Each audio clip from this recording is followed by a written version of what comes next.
Hello friends, आप देख रहे हैं मेरे YouTube channel R K education class. आज हम पढ़ेंगे BA programme second year third semester education का contemporary education in contemporary in India का यूनिट 3 का लेसन 6 पढ़ेंगे हम। Education and role of centre state and administration with specific reference to RTE. परिचय, introduction.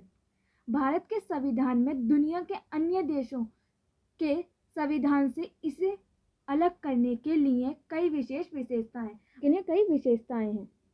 First is, यह व्यापक, विस्तारित और सबसे लंबा संविधान है। क्या है ये? भारत का संविधान सबसे व्यापक है और विस्तृत और सबसे लंबा संविधान है। और यह उस सफलतापूर्वक विधि और जटिल स्थिति से निपटता है जो अपने लेखन और अपनाने के समय और अभी भी प्रबल है, क्योंकि भारत का संविधान विविध जटिल स्थितियों से निपटता है और यह अभी भी प्रबल है। अंग्रेजों द्वारा भारत को स्वतंत्रता दिए जाने के बाद, अंग्रेजों द्वारा जब भारत आज़ाद हुआ था उसके बाद भारत का संविधान राज्यों का एक संघ है। उसके बाद क्या है? भारत का संविधान राज्यों का एक संघ है और भारतीय संघ का आधार संवाद के सिद्धांत है। और भारतीय संविधान का जो संघ आधार है वो संवाद के सिद्धांत का आधार है। भारतीय संविधान ने सरकारों, केंद्र सरकारों या केंद्रीय सरकार और राज्य सरकारों की द्विस्तरीय प्रणाली का सुझाव दिया। क्या दिया भारत के संविधान ने? केंद्रीय सरकार और राज्य सरकार के बीच द्विस्तरीय प्रणाली का सुझाव दिया। बाद में पंचायतों और नगर पालिकाओं के रूप में महासंघ के तीसरे स्तर को जोड़ दिया गया। और बाद में क्या गया, जो पंचायतें थी और नगर की जो पालिकाएं थी उनको भी महासंघ के तीसरे स्तर में जोड़ दिया गया। संविधान ने केंद्रीय सरकार और राज्य सरकार के बीच विविध शक्तियों का वितरण किया। और संविधान ने क्या किया? केंद्रीय सरकार और राज्य सरकार के बीच विविध शक्तियों का वितरण किया। इसकी 3 सूचियां हैं। और इसकी कितनी सूचियां जो इन्होंने वितरण किया इनकी 3 सूचियां हैं, अर्थात संघ, राज्य और समवर्ती सूची। कौन सी? संघ, राज्य और समवर्ती सूची। सरकार के अपने संघीय संसदीय रूप में विधायिका, कार्यपालिका और न्यायपालिका की भूमिकाओं को चित्रित और परिभाषित किया गया है। सरकार ने अपने संघीय संसद के रूप में किन किन को किया गया? विधायिका, कार्यपालिका और न्यायपालिका की भूमिकाओं को चित्रित और परिभाषित किया गया है। फर्स्ट, शक्तियों का विभाजन और विकेंद्रीकरण। अब शक्तियों का विभाजन और विकेंद्रीकरण कैसे हुआ वो देख लेते हैं। विकेंद्रीकरण योजना और निर्णय लेने में स्थानीय लोगों की भागीदारी के माध्यम से शिक्षा प्रणालियों की दक्षता और शैक्षिक सेवाओं की गुणवत्ता के सुधार का एक साधन है। क्या है? विकेंद्रीकरण योजना और निर्णय लेने का एक स्थानीय लोग जो होते हैं उनकी भागीदारी और माध्यम में से शिक्षा प्रणाली की दक्षता और शैक्षिक सेवाओं की गुणवत्ता में सुधार का एक साधन है। इस प्रकार स्थानीय स्वशासन के माध्यम से जमीनी स्तर के लोकतंत्र की स्थापना महत्वपूर्ण हो गई। RS त्यागी 2016 में हुई। इसकी क्या हुआ? स्थानीय स्वशासन के माध्यम से जो जमीनी स्तर था उसको लोकतंत्र की स्थापना करने की महत्वपूर्ण हो गई थी। लोकतंत्र की स्थापना करना महत्वपूर्ण हो गया था। राष्ट्रीय शिक्षा नीति 1986 POA 1992 ने केंद्र और राज्य सरकार के बीच सार्थक संबंध का वर्णन किया। और 1992 में केंद्र और राज्य सरकार के बीच सार्थक संबंध का वर्णन किया गया। नीति में यह उल्लेख किया गया है कि 1976 के संवैधानिक संशोधन में समवर्ती सूची में शिक्षा शामिल है, जो एक दूरगामी कदम था जिसके निहितार्थ वित्तीय, महत्वपूर्ण और प्रशासनिक है और इसमें राष्ट्रीय और सभी क्षेत्रों के संबंध के केंद्र और राज्य सरकार के बीच जिम्मेदारी का बंटवारा शामिल है। क्या किया गया? नीति में उल्लेख किया गया कि 1976 के जो संवैधानिक संशोधन है उसमें समवर्ती सूची में शिक्षा को शामिल किया गया, यानी शिक्षा को इंक्लूड किया गया समवर्ती सूची में, जो एक दूरगामी कदम था। और जो क्या था? एक दूरगामी कदम था और जिसके वित्तीय, महत्वपूर्ण और प्रशासनिक है। क्या है? जिसके कारण महत्वपूर्ण और प्रशासनिक है और इसमें राष्ट्रीय और सभी क्षेत्रों के संबंध में केंद्रीय और राज्य सरकार के बीच जिम्मेदारी का बंटवारा शामिल है, और दोनों के बीच ही राज्य सरकार और केंद्रीय सरकार के बीच दोनों के बीच रिस्पॉन्सिबिलिटी का बंटवारा शामिल किया गया था।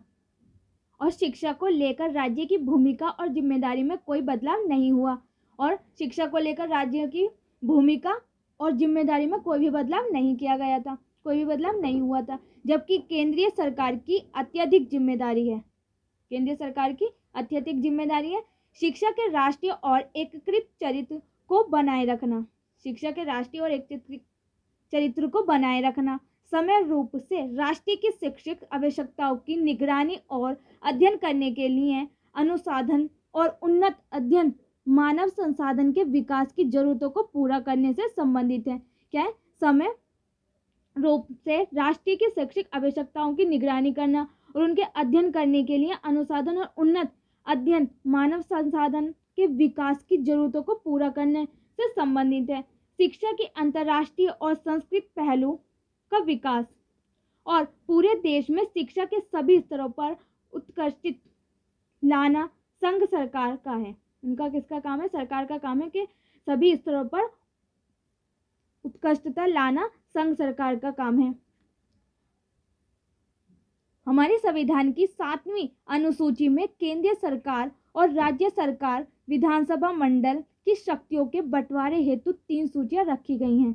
हमारे संविधान में 7वीं जो सूची है उसके केंद्र सरकार और राज्य सरकार विधान मंडल की शक्तियों के बंटवारे हेतु 3 सूचियां रखी गई हैं। फर्स्ट सूची क्या है? राज्य सूची यानी स्टेट लिस्ट, कानून बनाने का अधिकार। राज्य सूची में क्या रखा गया कि कानून बनाने का अधिकार है, और वो कानून कौन बनाता है? संसद द्वारा पास किए जाते हैं। सेकेंड है संघ सूची यानी यूनियन लिस्ट, कानून बनाने का अधिकार, और इसके जो कानून बनते हैं वो विधान मंडल द्वारा पास किए जाते हैं। समवर्ती सूची कॉन्करेंट लिस्ट, कानून बनाने का अधिकार, संसद और विधानसभा, इसके जो कानून बनते हैं वो संसद और विधानसभा दोनों से पास किए जाते हैं। नेक्स्ट टॉपिक, महासंघ में विधायी शक्तियां, legislative power in the federation. संघ की इकाइयों और संघ द्वारा कानूनी संप्रभुता का संरक्षण संघवाद का सार है। क्या है? संघ की इकाइयों और संघ द्वारा कानूनी संप्रभुता का संरक्षण संघ का एक सार है। महासंघ और संघ की इकाइयों के क्षेत्रों के सीमांकन के कारण है। क्या है? महासंघ और संघ की इकाइयों में जो क्षेत्र है वो सीमांकन के कारण है। फर्स्ट पॉइंट इज विधायी शक्ति का सीमांकन करके यह कार्यकारी शक्ति की सीमाओं को भी परिभाषित करने में मदद करता है, जैसे कि आमतौर पर पूर्व में नियंत्रित होता है, और आमतौर पर यह कहाँ नियंत्रित होता है? पूर्व में नियंत्रित होता है। सेकेंड इज मौखिक रूप से तैयार करना आसान है, सटीकता के साथ विभिन्न विषयों जिन पर विधायी शक्ति का प्रयोग किया जा सकता है, यानी कि मौखिक रूप से बोलकर तो हम इसको तैयार कर सकते हैं आसानी से, लेकिन सटीकता के साथ विभिन्न विषयों जिन पर विधायी शक्ति का प्रयोग किया जा सकता है उस पर यह मौखिक रूप से इसको आसानी से तैयार कर सकते हैं। थर्ड पॉइंट इज विधायी शक्ति का वितरण भारत के संविधान की 7वीं अनुसूची यानी अनुच्छेद 246 में निहित है। किसमें? अनुच्छेद 246 यानी आर्टिकल 246 में निहित है। विधायी शक्ति का वितरण भारत के संविधान की 7वीं अनुसूची आर्टिकल 246 में निहित है। अनुच्छेद 246(1) यानी आर्टिकल 246(1). धारा 2 और 3 यानी धारा 2 और 3 में कुछ भी होने के बावजूद संसद के पास 7वीं अनुसूची की सूची में सूचीबद्ध किसी भी मामले के लिए कानून बनाने की पूर्ण शक्ति है। इस संविधान में जिसे संघ कहा जाता है सूची। धारा 2 और 3 में कुछ भी होने के बावजूद संसद के पास 7वीं अनुसूची की सूची में सूचीबद्ध किसी भी मामले में कानून बनाने की पूर्ण शक्ति है, यानी पूरी तरह से स्वतंत्र है, वो सूचीबद्ध है संसद।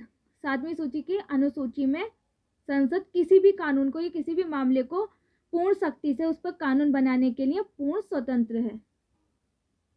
खंड 2 खंड 3 संसद और खंड 1 के अधीन किसी भी राज्य की विधायिका के बावजूद 7वीं अनुसूची की सूची 3 में उल्लेखित किसी भी मामले से संबंधित कानून बनाने की शक्ति होगी। यह संविधान संवर्ती सूची के रूप में जाना जाता है। और यह संविधान किस रूप में जाना जाता है? संवर्ती सूची के रूप में जाना जाता है।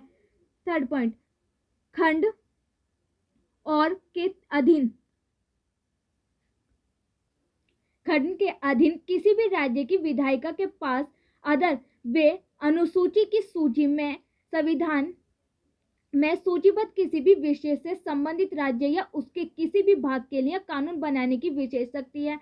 राज्य सूची के रूप में यह जाना जाता है। और ये किस रूप में जाना जाता है? राज्य सूची के रूप में जाना जाता है। सूचीबद्ध में किसी भी विषय से संबंधित राज्य सरकार उसके पास भाग के लिए कानून बनाने की विशेष शक्ति है और ये राज्य सूची के रूप में जाना जाता है। 4th, संसद को भारत के क्षेत्र के किसी भी हिस्से के लिए किसी भी मामले से संबंध में कानून बनाने की शक्ति है, भले ही वे इस मामले में राज्य सूची में शामिल मामले हों। संसद को भारत के किसी भी क्षेत्र के या किसी भी मामले पर कानून बनाने का अधिकार की शक्ति है उस पर, चाहे वे किसी भी मामले चाहे वह राज्य सूची से ही शामिल क्यों ना हो।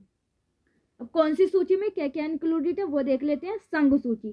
संघ सूची में क्या क्या इंक्लूडेड है? सुरक्षा यानी विदेशी मामलों का हम संघ सूची में इंक्लूड करते हैं। युद्ध, अंतर्राष्ट्रीय संधि, विदेशी शरण, बैंकिंग, वायु, जल, रेल, परिवहन, जनगणना, अंतर्राष्ट्रीय नदियां, इन सबको अंतर्राज्यीय नदियां। राज्य सूची, कृषि, पुलिस, जल, न्याय, सिंचाई, पंचायती राज और भू राजस्व और लोक स्वास्थ्य है। ये लोगों का कैसा स्वास्थ्य है वो भी हम राज्य सूची में इंक्लूड करते हैं। नेक्स्ट इज संवर्ती सूची। शिक्षा, मजदूर संगठन, जनसंख्या नियंत्रण, राष्ट्रीय राज्य, जलमार्ग और जंगल, ये सब हम संवर्ती सूची में इंक्लूड करते हैं। भारत संविधान की 7वीं अनुसूची में 3 सूचियां हैं। भारतीय संविधान की संवर्ती सूची में 7वीं सूची में 3 सूचियां हैं।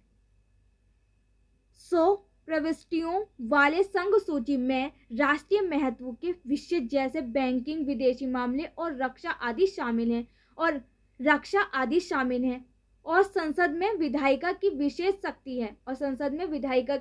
शक्ति है। राज्य के पास कानून बनाने की विधि शक्तियां हैं और राज्य के पास भी कानून बनाने के लिए विविध शक्तियां हैं। इससे आगे का टॉपिक फ्रेंड्स हम नेक्स्ट वीडियो में करेंगे। फ्रेंड्स, अगर आपको मेरी वीडियो पसंद आई तो मेरी वीडियो को लाइक, शेयर, सब्सक्राइब करना ना भूलें और साथ में बेल आइकन को भी प्रेस करें जिससे आने वाली वीडियो की नोटिफिकेशन सबसे पहले आपके पास पहुंचे।